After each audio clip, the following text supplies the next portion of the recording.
мною принято решение о проведении специальной военной операции. Ya hace más de un año del inicio de la invasión rusa de Ucrania. Han continuado centrados en el Donbass, donde durante todo el día hemos visto intensos movimientos militares de blindados. Que también tiene protecciones abajo por si cae la bomba y rompe los cristales. 4 a.m. local time, the country was hit by a wave of missiles fired by Russia. La mayoría de noticias que recibimos a diario vienen del este del país, donde tienen lugar las batallas recientemente. Russian forces are stepping up their assault on the city of Bakhmut. Pero ¿cómo es la vida en el otro lado? La fuente de Neptuno, pero ahora está tapada para protegerla de las bombas también. Bienvenidos a Ucrania.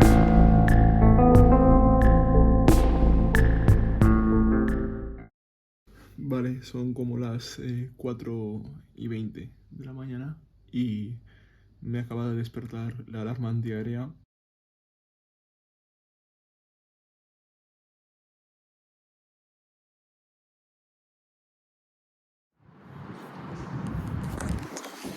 Desde el 24 de febrero de 2022 hasta hoy, más de 11 millones de personas han salido de Ucrania dirección oeste para escapar de los terrores de la guerra. El país en el que estoy ahora mismo, Polonia, es uno de los destinos favoritos entre esos ucranianos que salen. De hecho, es el país con más ucranianos fuera de Ucrania a día de hoy a causa de la guerra. El motivo por el que Polonia es tan popular entre los ucranianos no es solo porque comparten unos 535 kilómetros de frontera y hay muchas carreteras que conectan a ambos países. Los ucranianos pueden entrar a Polonia sin ningún documento de identidad en absoluto. Pueden simplemente cruzar la frontera como si nada y aquí gozan de bastantes ayudas y protección. Polonia, y en especial las ciudades de Varsovia y Cracovia, se han convertido en las capitales de Ucrania en el extranjero. Miles de ucranianos de todas partes de Europa que están viviendo ahora mismo en el extranjero se reúnen en estas ciudades para emprender el viaje de vuelta a casa, el viaje de vuelta a Ucrania. Es por eso que he decidido empezar mi primer viaje a Ucrania aquí mismo, en Varsovia.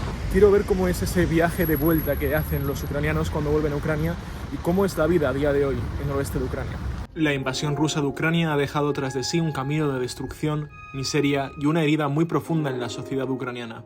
Varias ciudades prósperas del este del país han sido reducidas a cenizas tras los bombardeos del Kremlin y la guerra de desgaste que parece haberse estancado en el Donbass. En urbes como Bakhmut apenas se sostiene un edificio intacto. Aquí está la estación de autobuses. Desde aquí salen la mayoría de buses a Ucrania. Ya se pueden ver algunos carteles en ucraniano con información para los que llegan. He decidido cambiar ya mi dinero a las hryvnias o como se pronuncie, ucranianas. Un euro ahora mismo está a 40. La verdad que es bastante impactante ver cómo todo aquí está escrito en ucraniano y en polaco, pero sobre todo ucraniano. La mayoría de tiendas para cambiar dinero, para comprar comida, para comprar tarjetas de datos, está todo en ucraniano. Esto debe haber cambiado en apenas un año. Hace un año esto no estaría así y ahora esto parece que estoy ya en Ucrania. Es bestial. Y aquí está mi bus detrás de este. No voy a mentir, estoy extremadamente nervioso. Es mi viaje más peligroso que he hecho hasta ahora y tengo muchísimas dudas, pero bueno, espero que todo salga bien. Aquí vamos. Lviv, Leópolis en español, la sexta ciudad más grande de Ucrania, se ha librado de la peor parte de la guerra dada su privilegiada ubicación. Lviv se ha convertido en un bastión de resistencia y se ha transformado en un centro logístico clave en la distribución de la ayuda militar europea y norteamericana por todo el país. Hemos llegado a Lublin, esta es la última parada antes de entrar en Ucrania.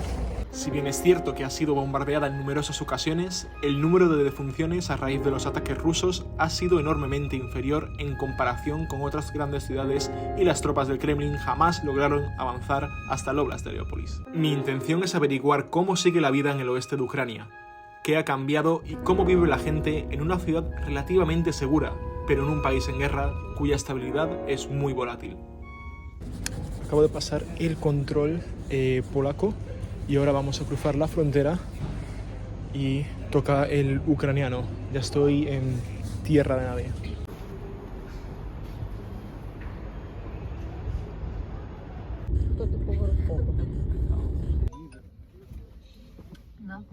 Ya está, ya he llegado al Lviv. Estoy ahora mismo en la estación central.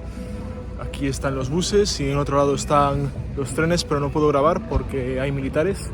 Voy a pillarme un taxi porque el toque de queda empieza a 1h30 y no se puede estar en la calle bajo ningún concepto. Así que bueno, allá vamos.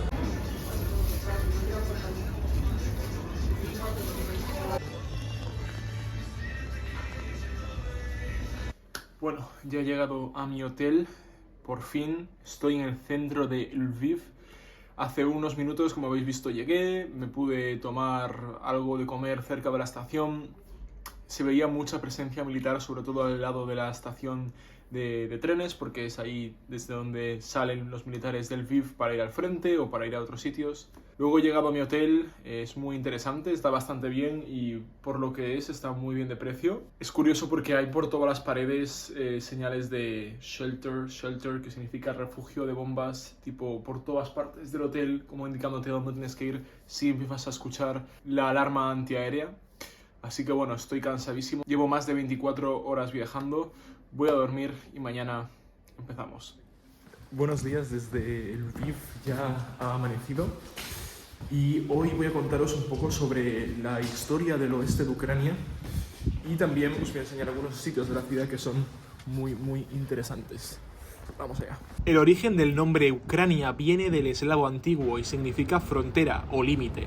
Ucrania siempre ha sido una tierra codiciada por numerosos imperios y ha pertenecido a incontables unidades políticas a lo largo del tiempo. Tan solo en los últimos 100 años, el territorio que a día de hoy está controlado por Kiev ha sido el hogar de rusos, ucranianos, tártaros, polacos, etc. Rusia atenta contra la identidad nacional ucraniana, reivindicando que siempre has pertenecido a Rusia y que Ucrania y Rusia son la misma nación.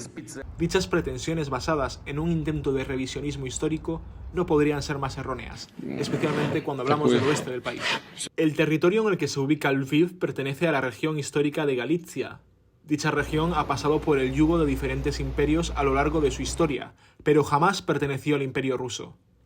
Lviv estuvo bajo el reino de Polonia y la mancomunidad polaco-lituana desde 1349 a 1772, cuando Galitzia fue anexionada por el Imperio austrohúngaro. Después del fin de la Primera Guerra Mundial, el Imperio austrohúngaro se disolvería y Lviv pasaría a formar parte de la Segunda República Polaca. Pero no tardaría otra vez en cambiar de dueño, ya que durante la Segunda Guerra Mundial los nazis invadieron esta ciudad, después los soviéticos, y los soviéticos se quedaron aquí hasta la independencia de Ucrania. No podía empezar de ninguna otra forma mi viaje por Lviv que en la estatua del mismísimo Iván Franko. Este fue uno de los traductores más importantes del ucraniano, llegando a traducir más de 200 obras a este idioma, y contribuyó en gran parte a la independencia y al resurgir nacional de Ucrania. Antes os dije que después del Imperio austrohúngaro pasó a formar parte del Imperio polaco, pero realmente no es así. En el año 1918, el oeste de Ucrania, o como lo leéis ahí, la República Popular del Oeste de Ucrania, consiguió una independencia que duró unos meses y la capital era Lviv. Ya digo, después de esos meses, el Imperio polaco entraría en Lviv y conquistaría de nuevo la ciudad. Esto parece un pequeño refugio o algún sitio, no sé, no sabría deciros qué es.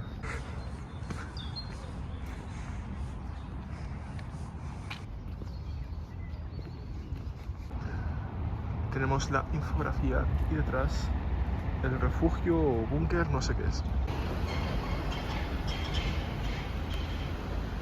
Esto aquí es un edificio muy antiguo, histórico diría yo, y aquí hay como unos pequeños soportes con arena, me parece, para proteger el edificio en caso de un bombardeo. Y esto es un banco que también tiene protecciones abajo por si cae una bomba y rompe los cristales. La verdad es que Lviv es una especie de mezcla entre muchas culturas que he visto a lo largo de Europa. Se parece un poco entre Hungría, Polonia. Es curioso, pero para nada se parece a una ciudad soviética. Lo cierto es que esta ciudad, Lviv, solo estuvo bajo dominio soviético durante tan solo unos 50 años. Ese fue el único momento en el que estuvo subordinado a las órdenes de Moscú. Por eso esta ciudad no se siente para nada como pintan normalmente Ucrania o cualquier país de la zona. Mirad lo que me he encontrado aquí en medio del Lviv, Sociedad Internacional de Amistad Ucraniano-Española, aquí mismo, en el centro del Lviv. De hecho, me atrevería a decir que Lviv me recuerda bastante a Zagreb, aunque estén en dos puntas distintas de Europa. Creo que es esta influencia austrohúngara que hace que, no sé, la apariencia de los edificios en general es bastante parecida. Este de aquí es Mikhailo Grushevsky, que también, similar a Iván Franko, fue un académico muy importante de principios del siglo XX que contribuyó en gran parte al renacer nacional de Ucrania. Este de aquí es Danilo I, uno de los primeros reyes de la Galicia del este de Europa. Esto fue un reino que existió durante el siglo XIII y este rey tuvo que hacerle frente a la invasión mongola, la cual destruyó por completo la región. Galicia no lo debéis confundir con la Galicia de España, hay dos tipos de Galicia. Galicia es una región histórica más que una región determinada, de hecho no tiene reconocimiento a día de hoy en Ucrania. Esto es el monasterio de San Bernardino. Podemos ver como aquí esta estatua que parece más frágil está cubierta de una especie como de andamio, que supongo que será para protegerla. Y están las ventanas, algunas de ellas cubiertas para protegerlas.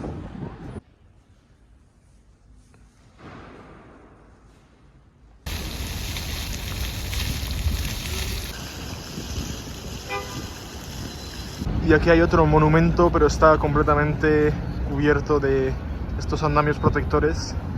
Ahí al fondo también hay otro igual. Este palacio que veis aquí fue construido en el siglo XIX, cuando todavía Lviv era parte del imperio austrohúngaro, y fue construida para el presidente de Austria, Potocki. Por eso este palacio se llama Palacio Potocki. Este era una de las figuras más influyentes e importantes del Lviv. Y aquí hay un perro que me está ladrando. Creo que no le caigo muy bien.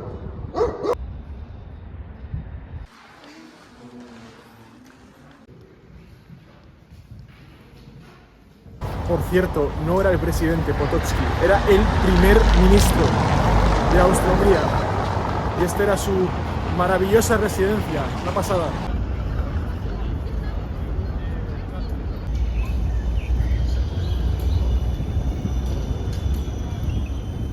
Esto de aquí es la avenida o calle principal del Lviv. Al fondo está la ópera, la que iré mañana.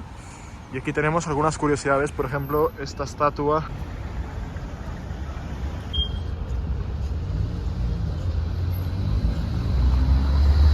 No voy a mentir, la verdad que con la excepción de esas protecciones en algunos monumentos y edificios y, bueno, la gran cantidad de militares por la calle, armados, por supuesto, por el resto parece una ciudad completamente normal. No se siente como que el país esté en guerra, la gente pasea tranquilamente por la ciudad, hay como un ambiente muy relajado también.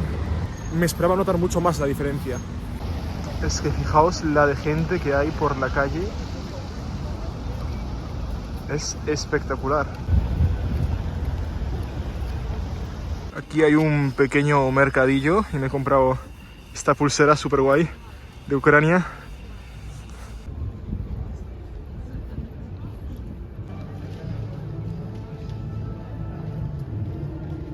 Estoy por fin en el centro del Lviv, el centro histórico. Es muy diferente a cualquier otro centro histórico que he visto nunca. Tiene detalles muy curiosos. Fijaos las calles, qué estrechas y qué guays. Algo muy curioso del Lviv es que el centro histórico es, digamos, la capital espiritual de la comunidad armenia en Ucrania. Los armenios llegaron a Ucrania como mercaderes debido al comercio y muchos se asentaron aquí mismo, en Lviv. De hecho, esta catedral, iglesia que veis aquí, que tiene así un estilo interesante, es porque es armenia. Y de hecho, la calle que está por aquí, a la que iré luego, se llama la calle Armenia de Lviv.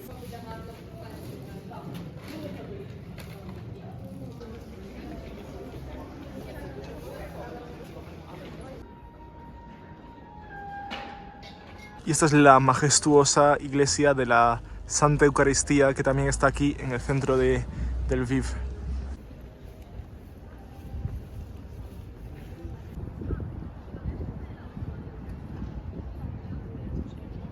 Y una vez más las ventanas de abajo están tapadas por si cae la bomba que no destruya las ventanas inferiores.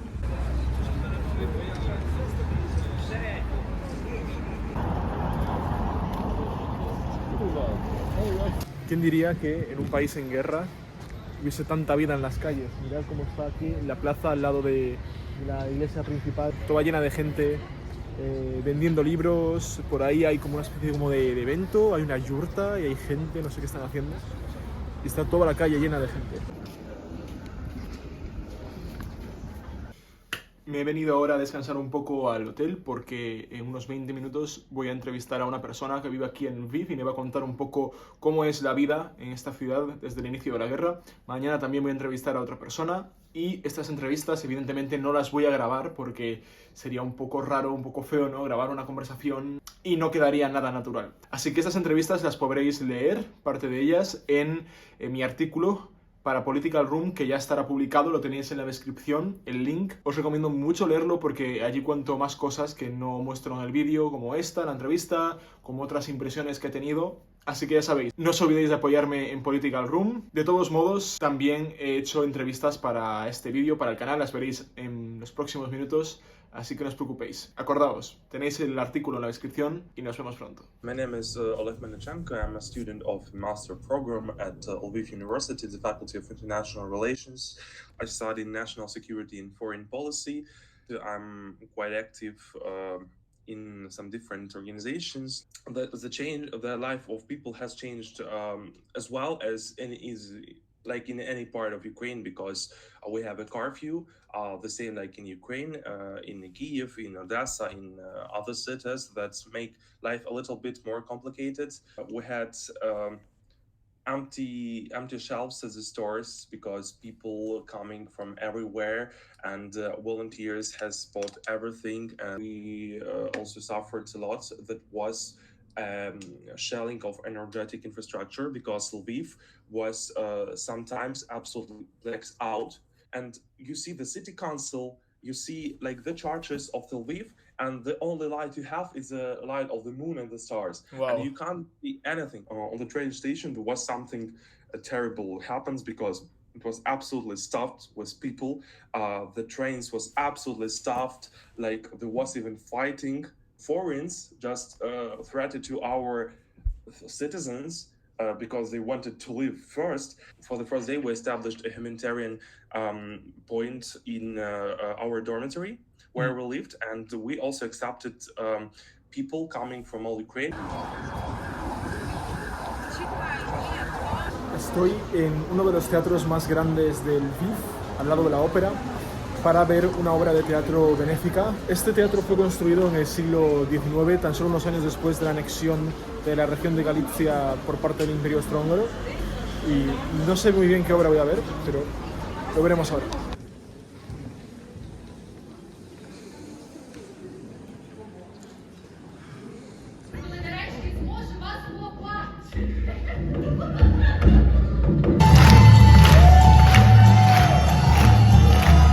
Ha sido bastante interesante porque no me he enterado de nada, pero igualmente he podido entender que era bastante buena, ha durado 2 horas y como era una cosa benéfica al final pues han entregado unos premios.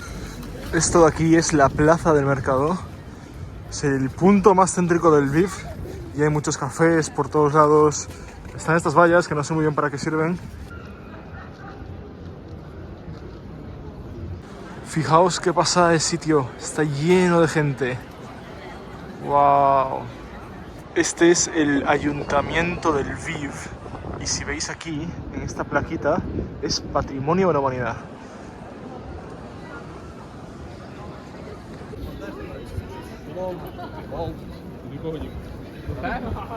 Y esto solía ser la fuente de Neptuno, pero ahora está tapada para protegerla de las bombas también.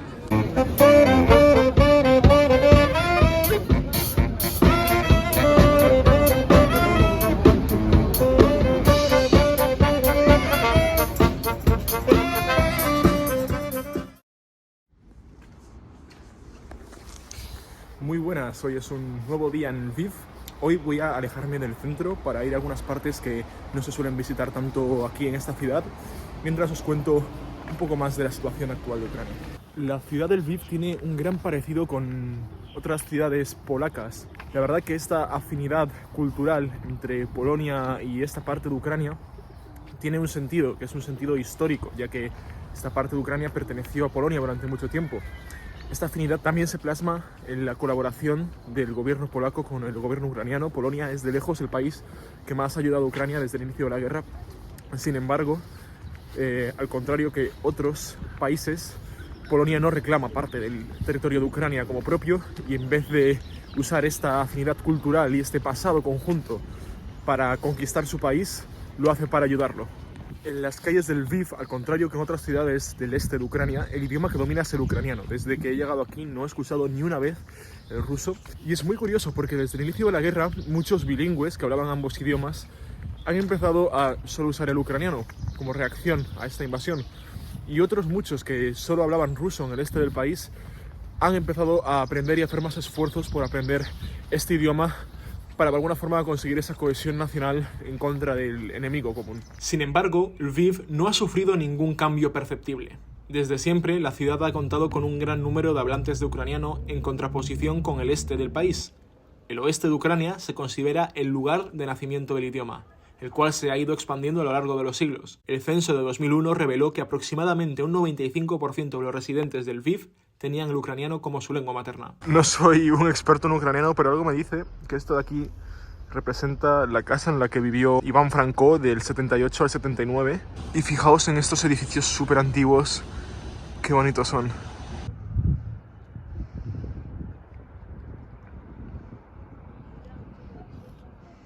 Ні, ти стань сюди, щоб тебе сфотографувати.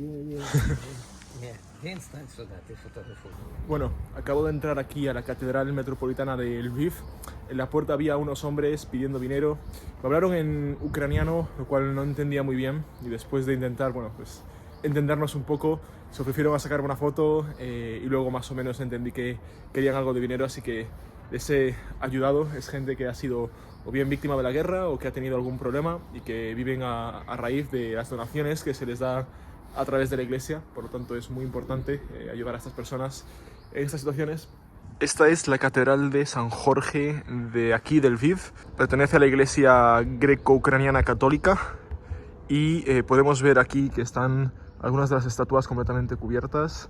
Aquí las más importantes, las que sujetan estos símbolos, también están cubiertas. La iglesia fue construida en el 1760 durante, me parece, la época de dominación austrohúngara.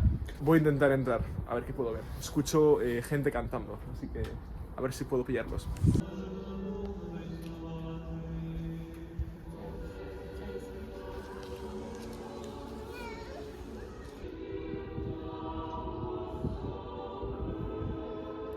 La iglesia está tan llena que es que hay gente fuera siguiendo la Eucaristía desde el umbral de la puerta. Es bestial.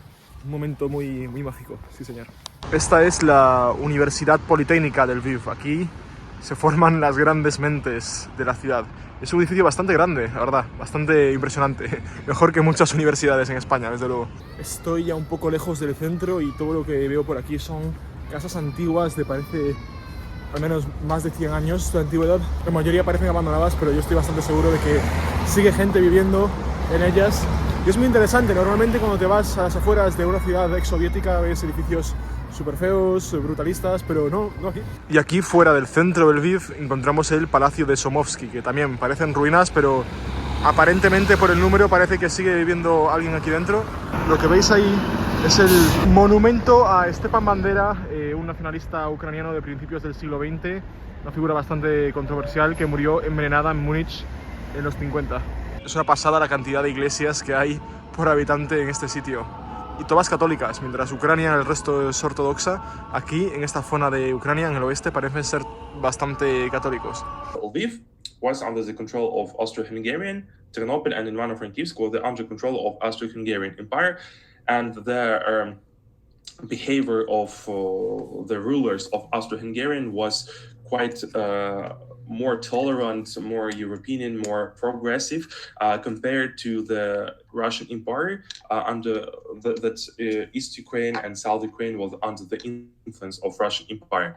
When we had elections in 2004 with pro-West, absolutely pro-West candidate Viktor Yushchenko and pro-Russian candidate Viktor Yanukovych, West part is for Yushchenko and the East part for Yanukovych.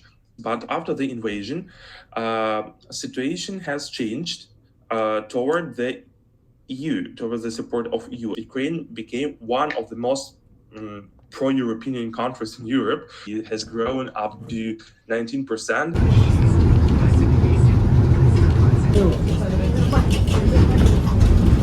Estoy en el cementerio de Likachivsky. La entrada cuesta unos 30 hryvnias, que son como casi un euro. Es uno de los cementerios más impresionantes y bonitos de Europa. Fue construido en el 1786, me parece, durante la época de dominación austrohúngara, y ha servido desde entonces para enterrar a las celebridades más importantes de la ciudad.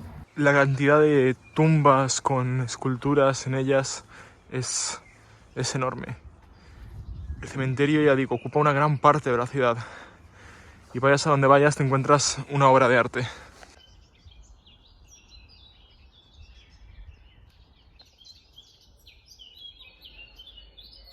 No sé si escucháis a los pájaros. Wow. Es uno de esos sitios completamente mágicos. No sabría cómo explicarlo bien, pero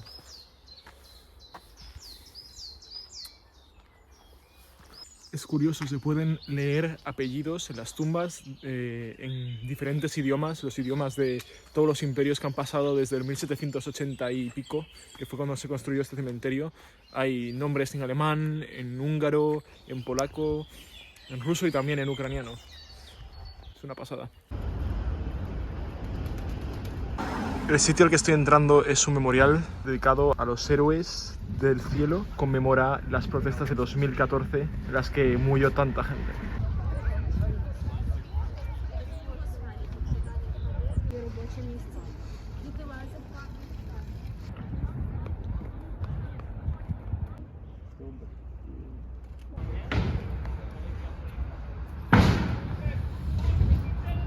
Se estima que a consecuencia de la guerra Ucrania ha perdido entre un 30% y un 35% de su PIB. El gobierno, dirigido por Zelensky, ha intentado hacerle frente a los efectos devastadores de la guerra en la economía, tratando de impedir la salida de activos de Ucrania y aplicando un tipo de cambio fijo. Sin embargo, esto no ha impedido la devaluación de la hryvnia, la moneda de Ucrania.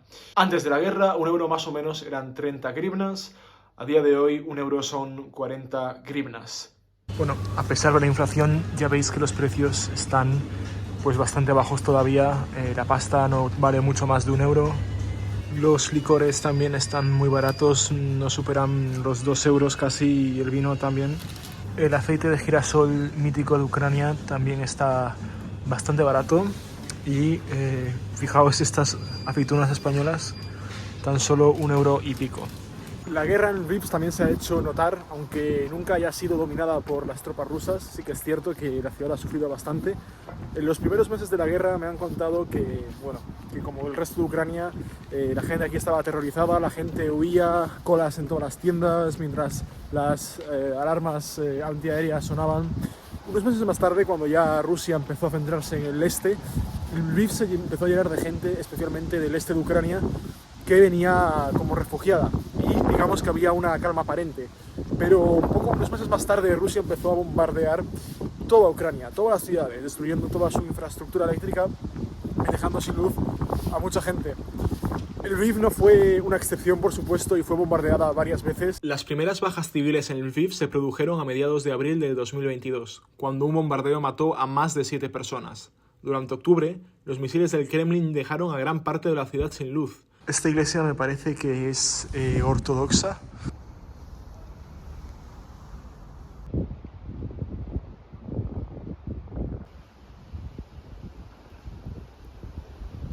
Aquí hay grafitis de dudosa, digamos, bueno, ya sabéis a lo que me refiero.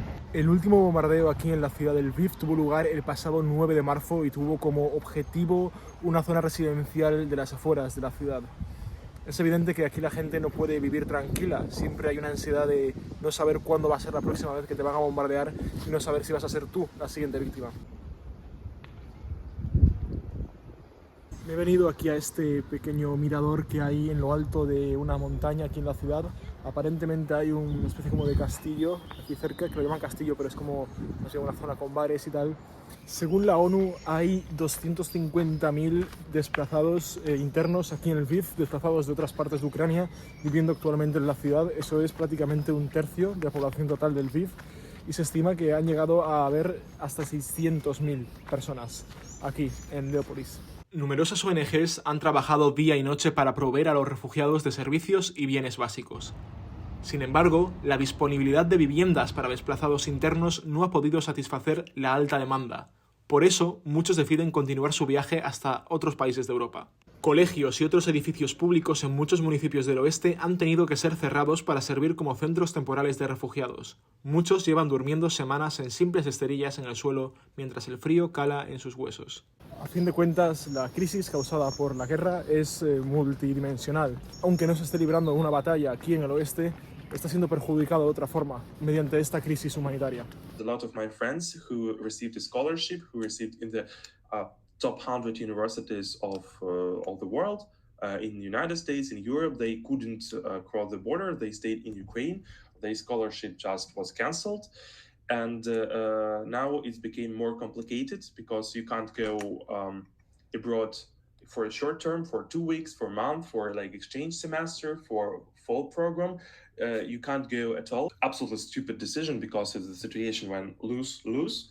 They will return to Ukraine and contribute to the recovery process with their new experiences, new knowledges. Para ponerle el broche final a este viaje, he decidido ir a la famosa Ópera Nacional del Lviv, donde voy a ver una obra, un ballet adaptado e inspirado en las obras de Shevchenko, un poeta ucraniano.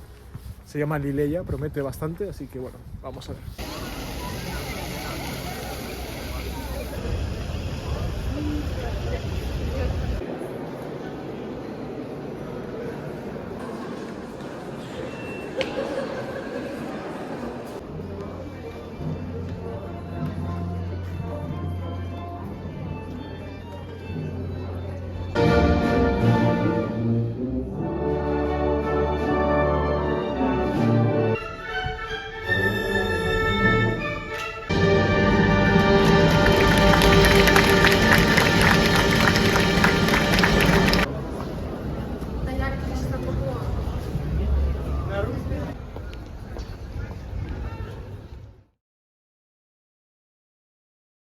Vale, no creo que me estéis viendo, pero acabo de recibir un mensaje de un canal de Telegram de noticias sobre Ucrania que ha dicho que hay 14 aviones rusos, 14 bombarderos sobrevolando Ucrania y que la noche puede ser tensa.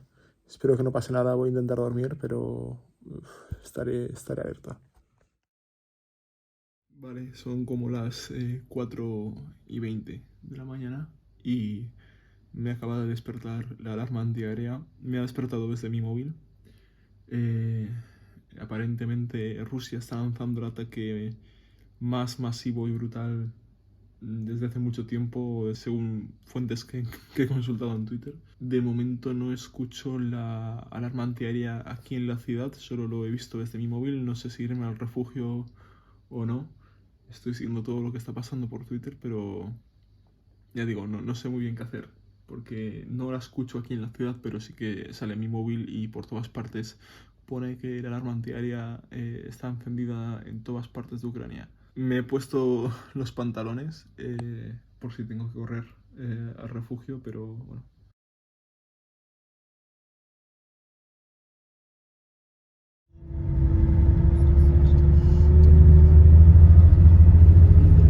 Bueno, ya estoy de vuelta en Polonia. Llega a su fin mi viaje a Ucrania, mi primer viaje a Ucrania. Estoy seguro de que será el primero de muchos. Evidentemente nadie sabe cuándo va a acabar este conflicto. Con la guerra estancada se abren dos escenarios para Ucrania. Por una parte, la destrucción sigue y eso evidentemente acarrea pérdidas no solo humanas, sino también a nivel de infraestructura, economía, etc. Pero gracias a que está estancado en el este este conflicto y que Rusia empieza a ser algo más predecible, el oeste de Ucrania, esas zonas que no están sufriendo un conflicto intenso, donde no se está librando ninguna batalla, digamos que hay una sensación de tranquilidad o de estabilidad, y dicha estabilidad va a generar que más inversores vengan a Ucrania o vuelvan a Ucrania y que poco a poco se vaya regenerando ese tejido que ha sido destruido por culpa de la guerra, sobre todo, ya digo, en esta parte del país. Aún así, no hay que esperar que la guerra se quede estancada como está ahora mismo para el resto de la vida. Hay varios rumores de que podría llegar una contraofensiva ucraniana en los próximos meses, pero todavía son rumores. Sea como sea, el futuro de Ucrania es incierto, pero desde aquí lo único que puedo desear es que se acabe pronto esta pesadilla y todo vuelva a la normalidad. El pueblo ucraniano creo que se merece tener un país estable y en condiciones, cosa que no lo han tenido durante los 30 años de independencia que llevan, y espero volver muy pronto a Ucrania. Nos vemos pronto y acordaos que tenéis en la descripción el enlace a mi artículo para The Political Room. Un abrazo y nos vemos.